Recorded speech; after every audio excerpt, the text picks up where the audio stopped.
Hello and welcome to another episode of Kevin's Commentary on Comics. Today, I actually like to talk about comics and how I read them. Now, as I've stated before, I took a break from reading comics. Back in my comic book reading heyday, I was one of those guys who was there on Wednesday or Tuesday or whatever day it was that the new comics came in. I had the pull service. In reality, spending money on comics was more important to me than things like, I don't know, utilities, rent, food, that type of stuff. So eventually I stopped going to the stores and just kind of started buying the occasional graphic novel just to kind of keep up with things.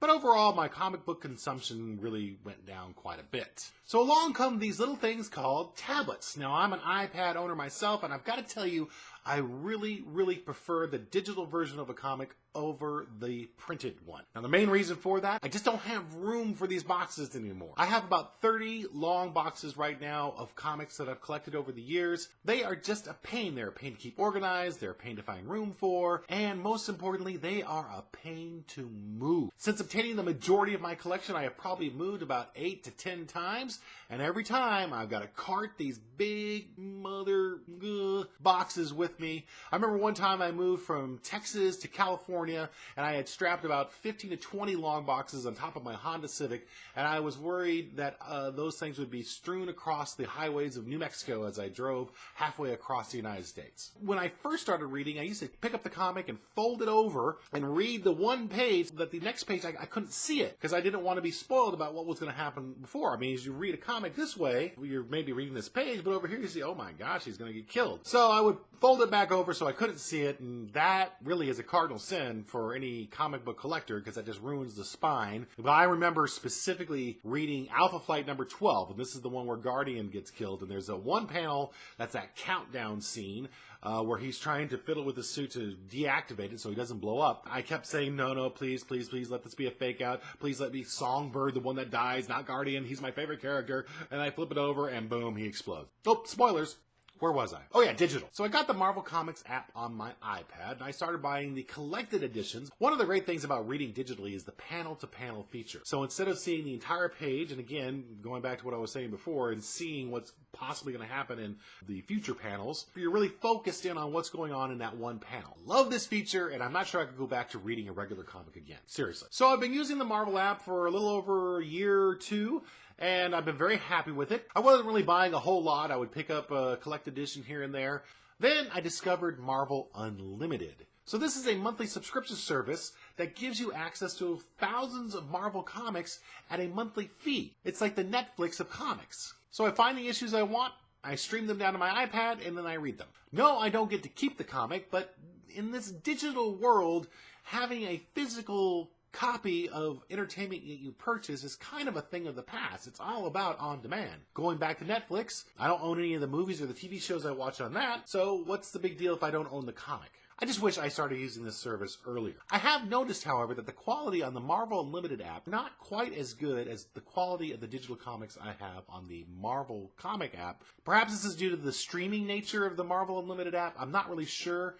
And it's not that big of a deal, but it is something I did notice. The other problem is the panel-to-panel navigation on the Marvel Unlimited app compared to the Marvel Comics app. If you take a look right here, you can see me going through the Marvel Comics app and how the panel-to-panel is very smooth. It captures everything I need to read.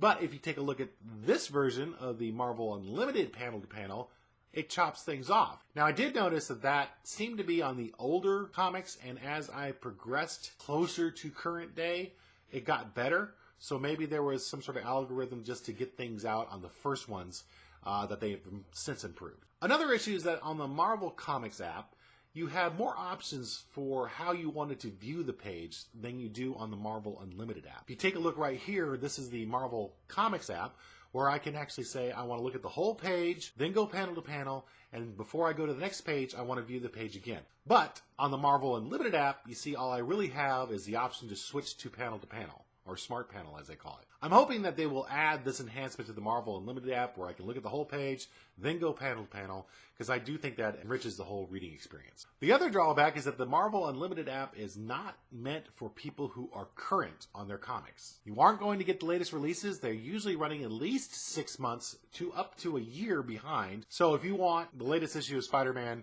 you're going to have to wait. Now for me, It's not a big deal. But for someone who knows that Thor is now a woman, this could be more of an issue. So as far as I know, Marvel is the only company to offer this all-you-can-eat type of deal.